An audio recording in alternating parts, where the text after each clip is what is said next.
this is a bit different. We are back. We are live. And we're going to be doing this episode live here on I think we're live on X, or live on LinkedIn, and it's completely accidental because I flicked a switch, Sarah and Adam, that I can't turn off. And every time we're going to be recording a podcast now, we're going out live, and there's nothing I can do. We will be turning it into a podcast as well. So if you are out there and you're our regular podcast listeners and audience, thank you so much. It's been such an exciting 2024. I'm in a sling, which means for viewers, here is my version of the YMCA. And that's pretty much all I can do. That's it, because I've only got one arm, because I had surgery on it. So I'm still recovering. But it's great to see you both. Sarah, are you well? I am well, and I'm really glad to see you, Chris, because we've been messaging over the last, I don't know, I can't remember when you had it the other Friday, and things have been up and down, to say the least. So it's good to see you. It's been very exciting. Adam, are you well? Yes. But it's the last day of term, so you're as white as a sheet next to your lovely yellow wall, because I imagine you're just flying around like the proverbial. Yeah, it's been quite something. But yeah, like you say, today, last day today. This is actually the last action of my working term. Yeah. And you're dedicating it to coaching Unpacked. What a way to close a term. There's no better way, I think. Well, we feel very honoured. We constantly try and make these podcasts nice and digestible and ready to go. So, Sarah, what we're going to do is we're going to fly into it. We'll let everybody know at home as well that Sarah is expecting a package. The door could go at any minute, but we are live, and that's what we're going for. It's what's happening. So, Sarah, if you need to duck out at any point, I think my dog as well has just heard me chatting. So, yeah, Pablo's just walked in. It's the love of the live. But today's episode is all about mapping, and I'm really excited. So, Sarah, it is over to you. And next, when you want the slides, sharing, and all that kind of stuff, just give me a shout, and we'll see what we can do. Perfect. Thank you. And yes, if there's a delivery, we'll go to a commercial break where Chris will advertise something important and necessary for you that you must buy immediately. So today, the episode we're going to do is about a powerful tool that Adam and I have been kind of playing around with. Chris has also dabbled with a bit, and other coaches have as well, which is mapping mental models. And it is a tool. It's something that we have been thinking about a lot and using a lot. So what is it? It's a method, it's a tool for uncovering a teacher's mental model of a situation to work out what the problem might be. For example, like, was their goal in a certain situation not powerful enough? Did they not see or interpret what you did as a coach? Is there a mismatch between their goal in a particular situation and the action that they took? Is the action they took a good one, but it needs refining to better meet their goal, etc.? So you can't hold all of these elements in mind at once. That's the point. When you have that kind of conversation, it's very transient. So you can't really discuss them with the teacher, and you can't really, for example, easily show mismatch when you're just verbally kind of talking about something. So mapping is essentially this idea that we can kind of outsource our working memory, and we can make what happened less kind of transient and what we want to talk about less transient by mapping a mental model. Of course, if you're listening to this and you're not kind of seeing this, because we will, obviously you can tune in live and see us, but we'll also have the episode on YouTube, as we usually do, where you can also see us. You won't be able to see the kind of mapping that Adam as a coach has produced, but do go onto YouTube, and we encourage you to kind of check out what these maps look like too. I've also got a Substack called Cognitive Coaching, and there is a post there. There's a few posts actually with mapping on them, so you can see some mapping there as well. So we're going to dive straight in, because we like to make this really practical and give examples. This one's going to be a little bit different, this kind of coaching, because we're kind of doing it in three different ways. So Adam's going to explain now the scenario, and then what you're going to hear. Okay, so in this scenario, and for people that are watching, we're going to try and give this a whirl with mapping. So, Chris, can you share slide number 2, please? I'm going to. This is my Professor Chris Whitty moment, isn't it? Yeah. What? God, you remember that? I do. Now listen, that is happening. It's working. I've shared it. Woohoo! Brilliant. Okay, so I'm not going to talk about it in loads of depth. What I'm going to do is kind of talk about it piece by piece. So if you try and, if you are watching live or on record, if you try and avoid the temptation to look ahead and read ahead and just sort of stay with me as I sort of walk us through it. So in the scenario, I've observed Sarah's lesson. I've seen her use mini whiteboards to collect answers to a question that she asked. The question that she asked was, can you give me an example of an animal? So it was a lesson in year 1. And I've mapped out what I think her mental model is. So I think she's asking this question to check for understanding, because the question follows a period of explanation and modelling. So she's talked about the different features and of animals and how to classify animals and that kind of thing. So this question follows that. And so I'm thinking, okay, her goal here appears to be to check for understanding. I think that the thing that drove her decision to ask that question and collect answers on mini whiteboards was so that she was able to collect a sample of understanding from all the children at once. So the reason that she used mini whiteboards and not any other kind of questioning technique was because what it offered her was the opportunity to check everyone's answers and therefore potentially get a clue as to what everyone's understanding was all at the same time. And then following that, there's like 2 broad effects that I saw. So the first one is that some students have got really concise one-word answers on their mini whiteboards, and that allows Sarah to take in their understanding all at once. But others have got several animal examples on their boards. Others have got like long sentences, like, for example, I think a polar bear is an animal because it has fur. And then 2 children in the room have just got the word yes on their whiteboards. So the question, remember, was, can you give me an example of an animal? Yes, I can. So my observation at that point is that there's this wide range of answer formats means that Sarah's not actually able to sample everyone's understanding at once. Even though she really obviously scans the room like this to sort of, really overemphasize the fact I'm trying to take in everybody's answers, but I don't think she's actually able to because of the variability in how those answers are, on the format of what those answers are. So in my mind, then I've got 3 options of what I think could be changed in order to improve this learning exchange. So firstly, Sarah could refine the use of mini whiteboard technique, and she could be clearer about the format of answers that she wants. So she could say, I just want one word. She could use a different technique, like a multiple choice question, where like the incorrect answers have been chosen because they're plausibly incorrect. Or she could allow all pupils to give longer responses. So she doesn't get to see all of that. So that would enable her, to see all of their reasoning, but it maybe would be harder for her to sample the understanding of everybody. And that would probably sort of involve her circulating around the room at the same time.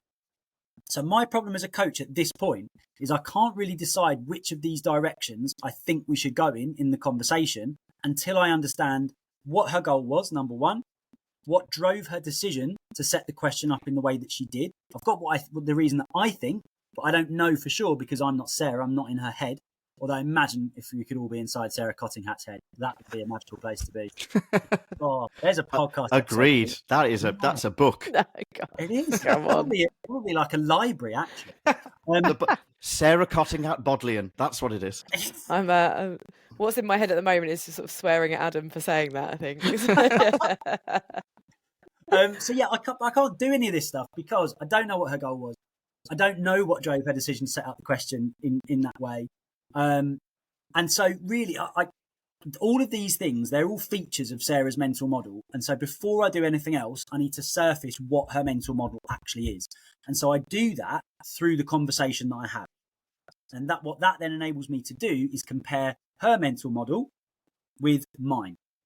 And some of those, so what that will do is it will show that some of those parts I might have got wrong. I might have assumed that her goal was something when actually her goal was something else. But what it'll also do is it will reveal some mismatch between her goal, the actions that she's taken, and the decision drivers that she's got in there.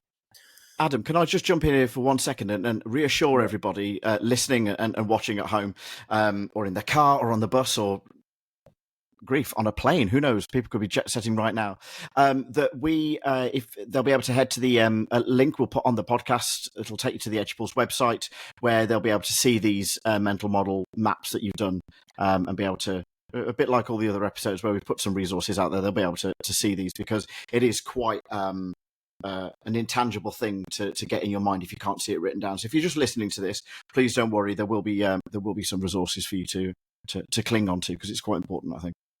Yeah, sure. The only other thing I'd just add just before we dive in, though, so you've got those three major parts to this, which is like which you'll hear about as we talk. So you've got the goal, the actions that she took, and the decision drivers, and then added onto that, you've got the effects that occurred as well. So first situation then that we're gonna model. So the first coaching conversation that we're going to model with this one, Sarah doesn't see what the problem is. So she doesn't see that there is a problem. So, okay, Sarah, so can you tell me about your goal when you set up the question, can you give me an example of an animal? Yeah, I was pretty pleased with what happened there, actually. I wanted to check what all children understood, because I'd just done the explanation, so I wanted to know what they all understood kind of following that explanation. Great stuff. Okay, so your goal was to check what they all understood. So what did you do to serve that goal? I asked the question and told them to write their answers on mini whiteboards. Then I was able to scan the room and see their answers, and so I could tell who grasped the idea of what an animal is. Okay, and what was the thing that drove your decision to use mini whiteboards in that particular way? Well, it's so that I can get an accurate picture of what all children understand, because they've all got a mini whiteboard. I can see that they've all responded. Okay, and then, so what happened after you asked that question? So most of the students, I'd say probably 90%, had correct answers.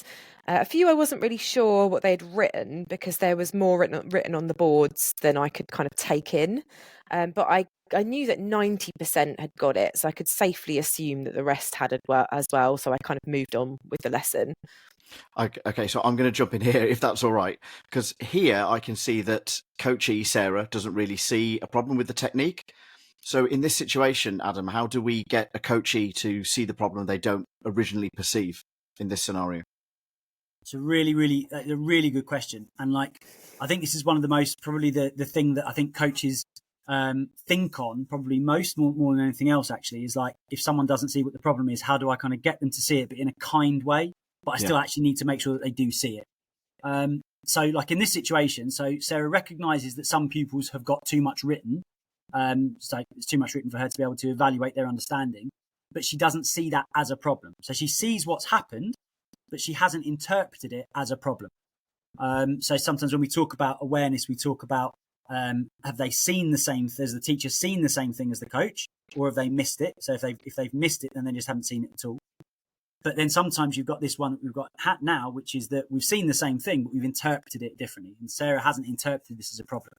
And she's used this 90% correct as an indicator that everyone understands. So at that point, I'd use the map that we'd created to talk about any mismatch that we see between the different elements.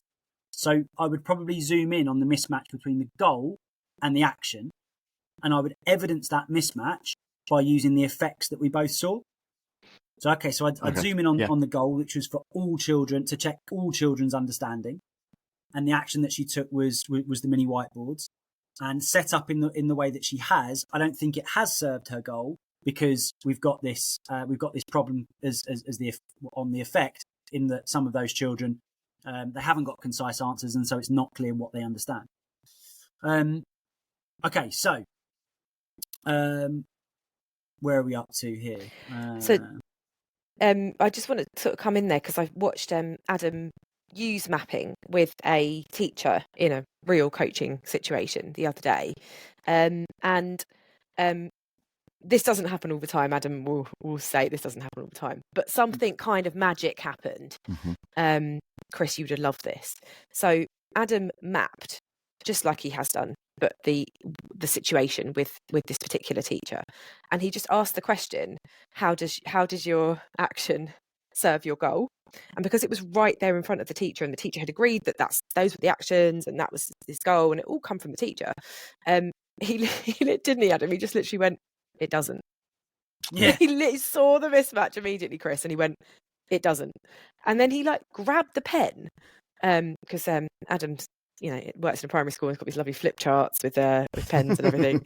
The coachee like grabbed the pen and he was like rubbing out what he'd done and like writing in what he should have done. It was like it was just a super powerful moment of like, because it's right there in front of you.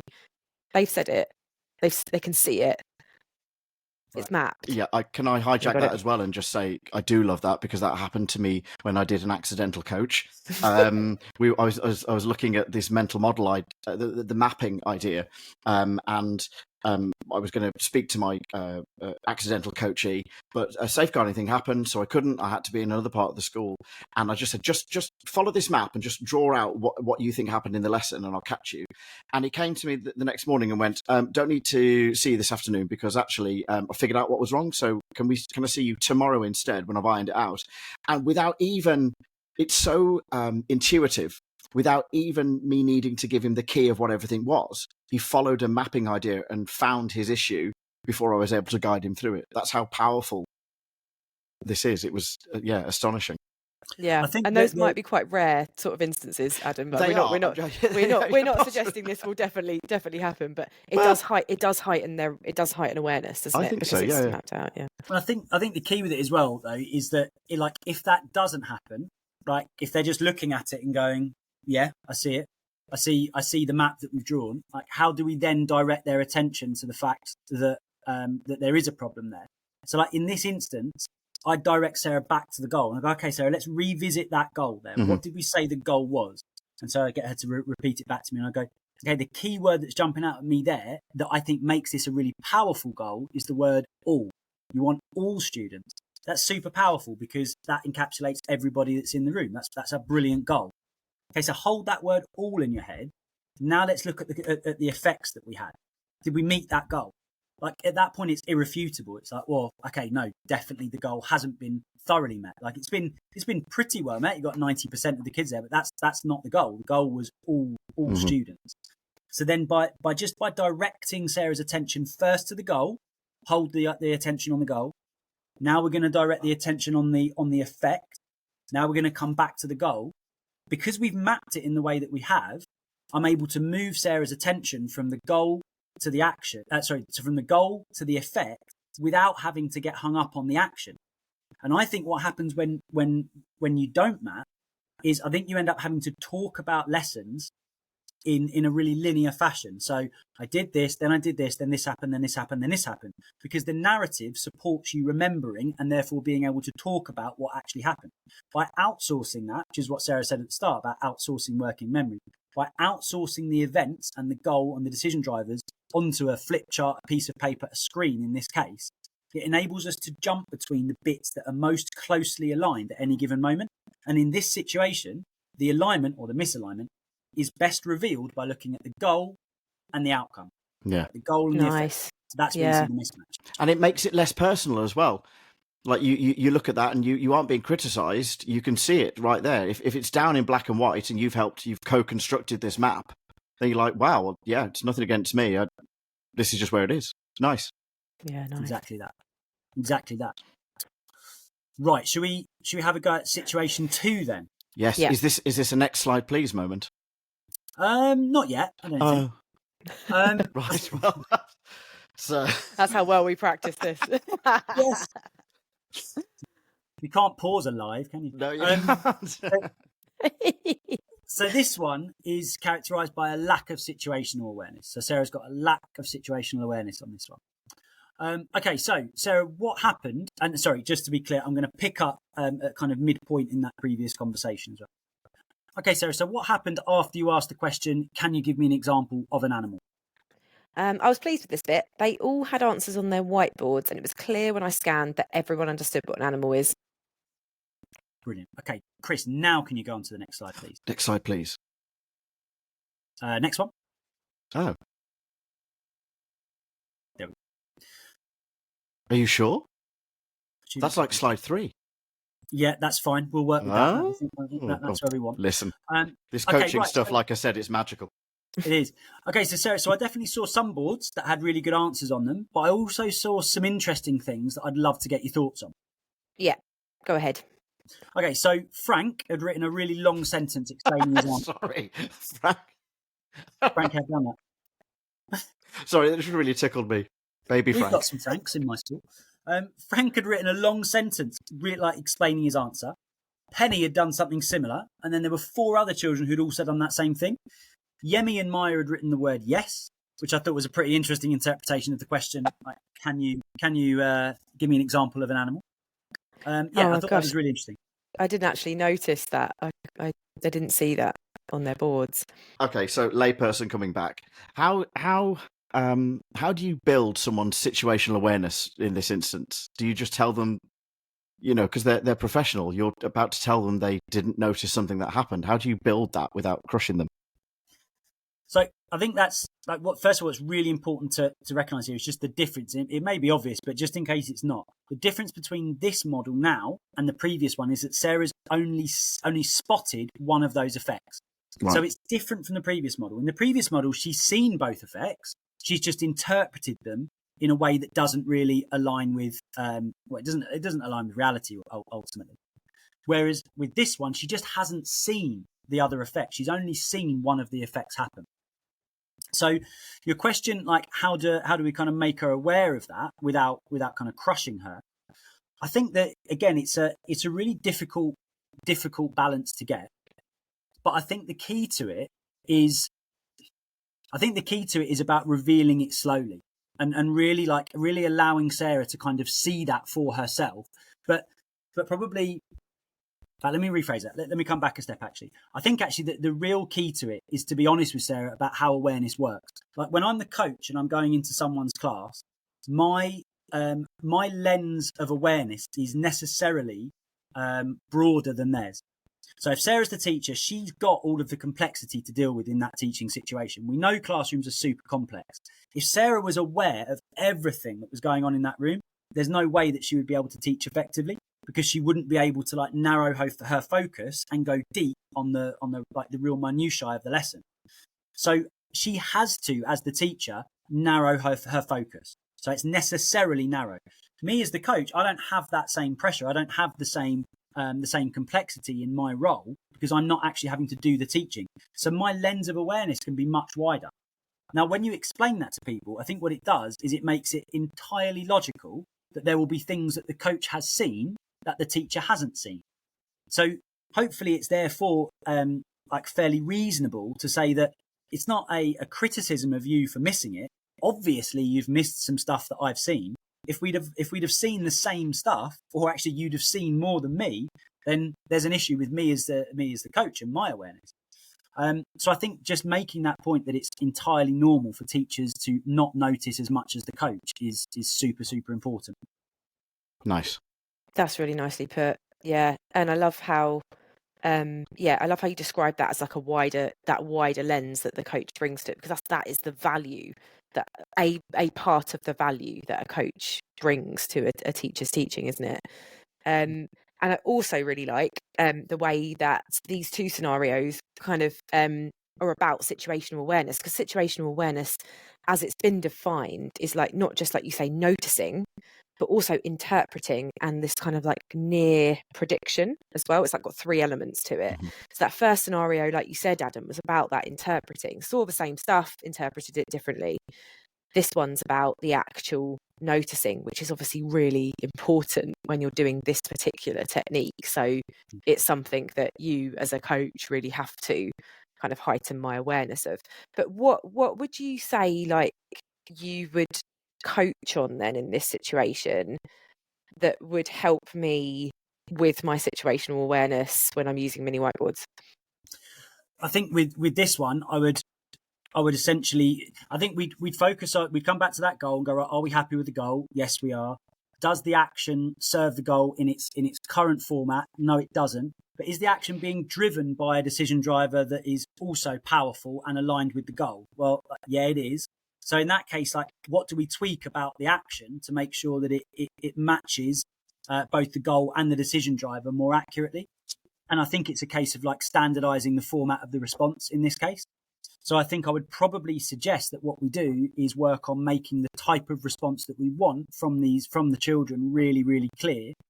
And I'd probably, I suppose we've got 2 choices there, really. We can either say, right, we can pose that question and say, and I only want you to have one word on your whiteboard. or on your whiteboard, I'm expecting to see the name of one animal. Go. So we could like make the instruction ultra clear, or what we could do is use a multiple choice question, and we could say, okay, on the board there's a list of 4 animals, or there's a list of four choices on the board. One of them is not an animal. Which one is not an animal? A, B, C, or D? And so I'm just looking to see a letter A, B, C, or D on your whiteboard. Now, anyone that's ever taught year 1 will be saying right now, you can't just give them that question straight away. You'd have to teach them that routine. And yeah, you absolutely would. It would take weeks to teach them that routine and how, the letters correspond to the different answers. And so you just need to write the letter on your whiteboard. That would take a while. But if they had that routine embedded, or if you wanted to embed that routine, I think that approach would also serve this goal. It would also give you a clear understanding of what all children understand. Yeah, that's so nice. So you're almost like you're supporting my situational awareness by encouraging that, standardizing the format, which would make it easier for me, easier for any teacher, and it is a good way to do it kind of anyway, isn't it? So you can compare answers.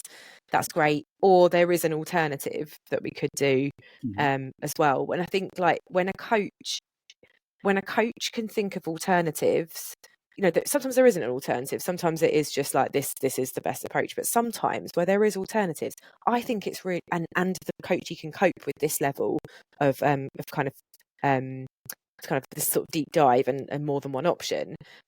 It's really useful because it's kind of teaching the teacher like there's not like necessarily one optimal solution. You've defined your problem. Now we've kind of got it mapped out. We know we've got to change this action, but there are multiple ways we could change this action. Let's talk about the pros and cons of each of them before we kind of go on and commit and rehearse. So yeah, I love that. That's great. This seems to me very quickly another element that we may have covered, but it's had a technical name.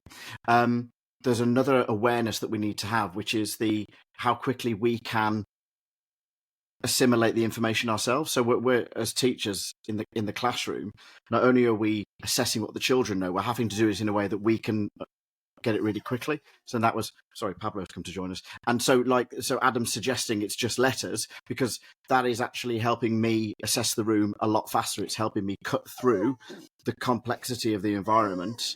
Pablo, do you have an opinion on this? There's his little sausage dog heart. He's like, I don't understand situational awareness because I'm a dog. Does that make sense? It's like there's another element here that we're needing to consider. It does, and I think what you're getting at there as well, and this is something that like I would be in this situation if it were real. I would be really, really keen to explore with Sarah. Would be okay. So we've got this goal around checking the understanding of all pupils. What does that actually mean? Like, do we want to check what they understand, or do you want to check what they don't understand? I.e., do you want to reveal potential misconceptions that they might potentially have? Yeah, and nice. then we talk about the situation, and we talk about what have you taught previously, what are we going on to next? How important is it that you understand what misconceptions there are at this particular point in the lesson? If she said, actually, yeah, it would really be pretty useful to know what misconceptions they had, rather than there are misconceptions or there aren't. So then what I would do is I'd say, okay, well, if we want to know what misconceptions there are, then the best technique out of those two to use, either, standardize the format, children, just write one word on your whiteboard, or the multiple choice question, is definitely going to be the multiple choice question. Because if we've got this question, like, give me an example of an animal, I change that question and it becomes, which of these 4 is not an animal? A fish, a snake, a bear, and a teddy.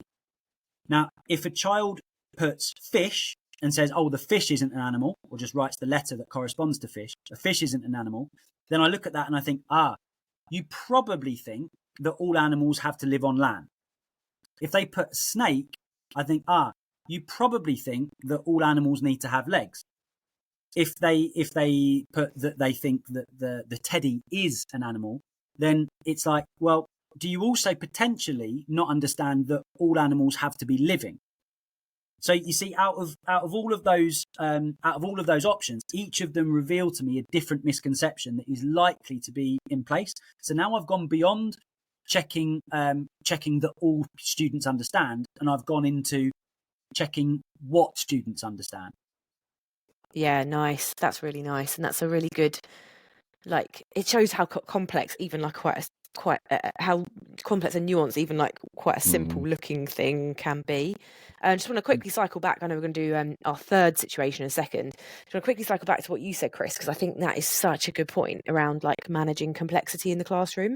And I'm a big fan of Teach Like a Champion. I kind of grew up with it and trained teachers using it, Teach First and Ambition, etc. And it took me ages to realise how many of those techniques are actually like at least a side benefit of them is about the teacher managing complexity in their classroom for themselves. Like all of the routines, for example, routines are about managing complexity, aren't they? So that you can like things can be standardized so that you can see the differences and handle that and process that. So I think that's a really good point about that you made there, Chris, about managing that complexity. But yeah, let's crack on with situation 3, because I think we are in danger of creating an episode that's maybe a little bit longer than usual. We don't want to do that. Right. So situation 3. So on this one, Sarah is going to have a really poor decision driver. So yes, she has a poor decision driver. The reason for her doing what she did doesn't align with what her goal was in that particular situation. So Chris, if we can now go please to slide 4. Next slide, please. Is that it? Is that the right one? What does it say at the bottom as the decision So driver? that all children are writing something. Indeed, that's the right one. I'm so good. So, Sarah, what was the thing that drove your decision to use mini whiteboards in that particular way? I wanted all children to be writing something at the same time. And done.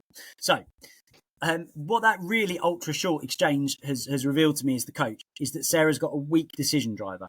So her reason for doing what she did, and it's clearly not aligned to her goal. So her goal is to check that all students understand, or potentially, if we changed it by that point, it would be to check what all students understand, and to get everyone to write at the same time. Although that may be a good thing, you may get gains from that in some way. That in itself is not aligned with checking what all students understand.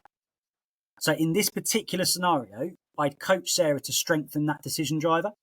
And like we'd probably end up again like refining the mini whiteboard technique from there so that she can meet her goal and check either that all students understand or check what all students understand. There is also there is another thing that we could do with that as well. Like if Sarah was absolutely certain that she wanted all students to be writing, and we talked about why that might be, and if we felt that actually there's a really strong reason why she should have all students writing at that given time, what we might then realise is that the goal needs to change. And if we change the goal, and then we would have alignment between the decision driver and the goal, and then the action could remain that all students write. But then again, we'd probably tighten that action up and talk about, okay, how are we going to execute everybody writes really effectively? Playing slight devil's advocate and speaking on behalf of some teachers out there who will probably be afraid to come forward and say this in public, but what if Sarah was completely committed to that action? Either, and you've addressed that slightly, because you could say, well, if she's completely committed to that, we might be able to change the goal. But what if this is something coming from on high? What if you're working as a teacher in a school where they have just upped and said, right, you've got to do every answer must be mini whiteboards. You've got to use mini whiteboards for everything. That's clearly a poor decision driver from SLT, because they've gone, we've got to do this. We've got to do cold calling 10 times a lesson, and we know that's happening. So we might as well come out and say it. We know that that's what the reality is like on the ground. Some schools are panicking. They think they need to get these techniques out there, which are in and of themselves poor decision drivers. So what do we do in that situation where you've got a coachee who is like, I've got to be using whiteboards? Is there another way to work with that isn't changing the goal, or is the goal that central that's how you're going to get around that awkward conversation? I think a lot of it, again, it's not that with this, it's not necessarily that that there's a problem with the whiteboard as such. But like, for example, you could have a multiple choice question where kids write A, B, C, or D, show me. That's using a mini whiteboard, but it's with the multiple choice question. And it's the multiple choice question that is serving the goal. You could have a situation where everyone's got a whiteboard and they're writing much longer answers on those whiteboards. And that's potentially good too, because there's like a really editable quality to that. And that kind of really lowers the stakes and means that students can read back what they've written and go, oh, I just need to change that, rub it out with their hand and rewrite it. That's fine. And you perhaps get a little bit more depth of thought like that as well. So if your goal is around driving deeper thinking, that's probably a really good use of using the mini whiteboard there. The two changes there is, or the two things you've got to be clear about is, what's the goal? If the goal is to drive deeper thought, then probably, yeah, everybody writes on a mini whiteboard, happy days. That's going to serve that goal. If the goal is check what or that every student understands, then that's probably not a great goal. Not a great action to serve that goal, because you can't sample it all at the same time. The other thing would then be, all right, if we're committed to everybody writes, we want everyone to be writing at the same time. Now, you might say, well, I've got to do that because that's what SLT want. You go, okay, but what's the gain that we can get from it? Let's connect to that. So if SLT want everybody to be drafting answers on mini whiteboards, great. Then let's make sure that they do that, but let's be clear on what the goal is that we're serving there, right? We're trying to drive deeper thinking. So if you're going to do that, what else do you need to do?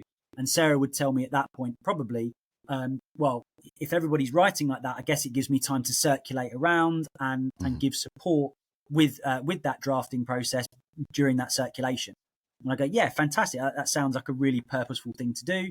And then we might go really a little bit deeper into it and go, okay, let's look at your seating plan. What's your circulation route going to be? How many times are you going to try to get back to each child?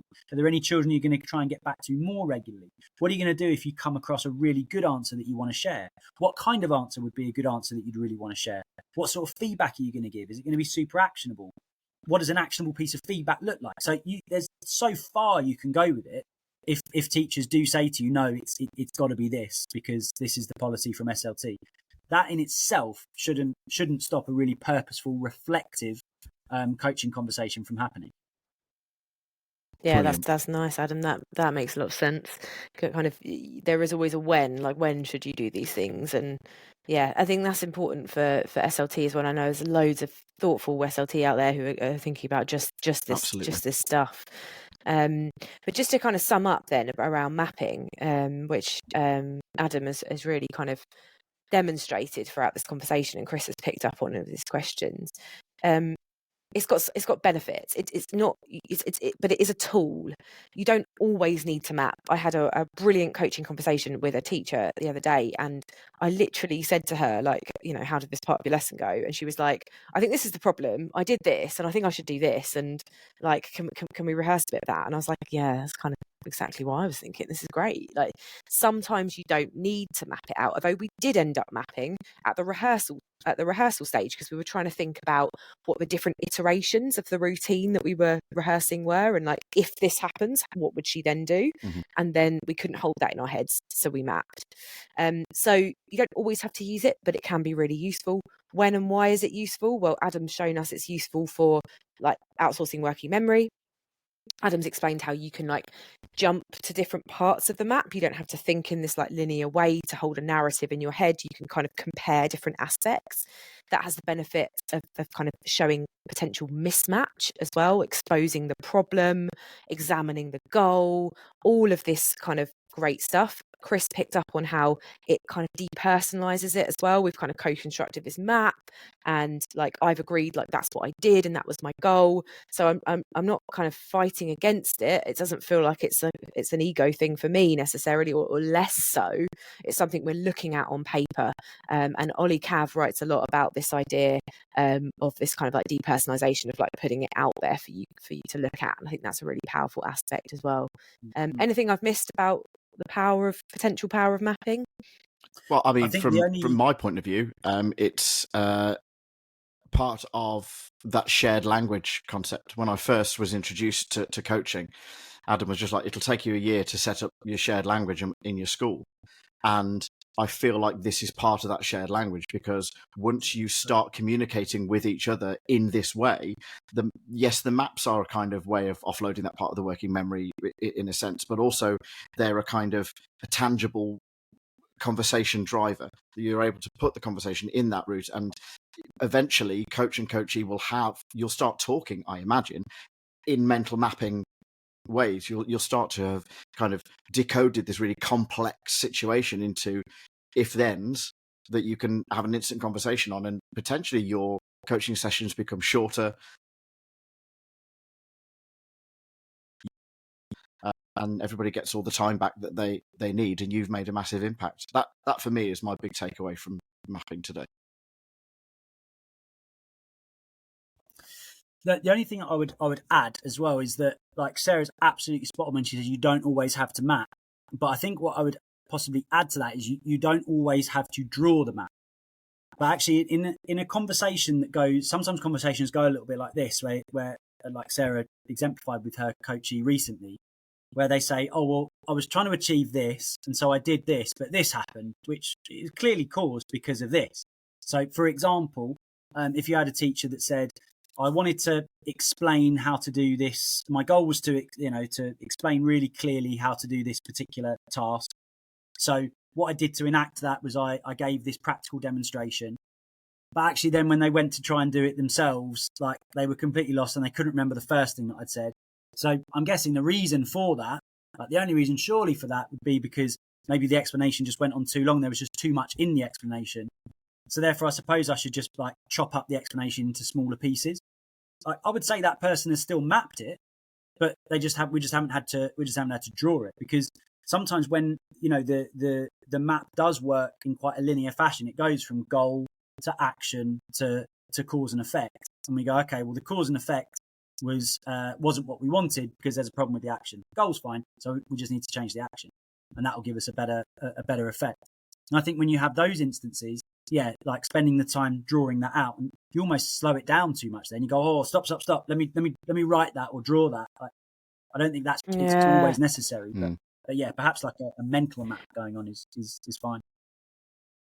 That's so good. That's such a good point. If we're saying that it's outsourcing working memory, then it's sometimes mapping is like that expertise reversal effect potentially of like creating load where it isn't necessary. Coming back to kind of experts having a bit more of a meaningful chunk. If I'd like slowed down my teacher and gone, oh, let me map this out, she would have been like, yeah, like that. Just we could talk in that meaningful chunk without having to. But you're right, Adam. That's such a good point. Like, we're still talking in mapping.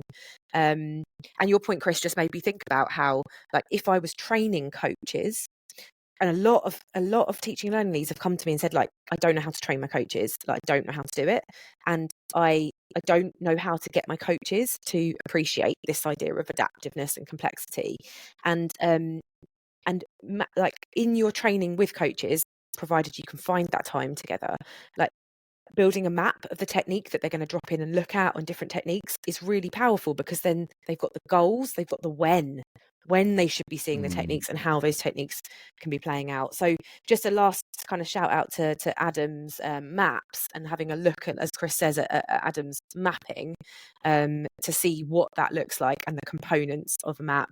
And then like, do feel free to look at Cognitive Coaching Substack for more information on kind of how to map as well. Yeah, we'll make sure all those links are available in the description, because this will go out on Spotify later this evening, because that's just how we roll. I'm just going to say one last thing, Chris.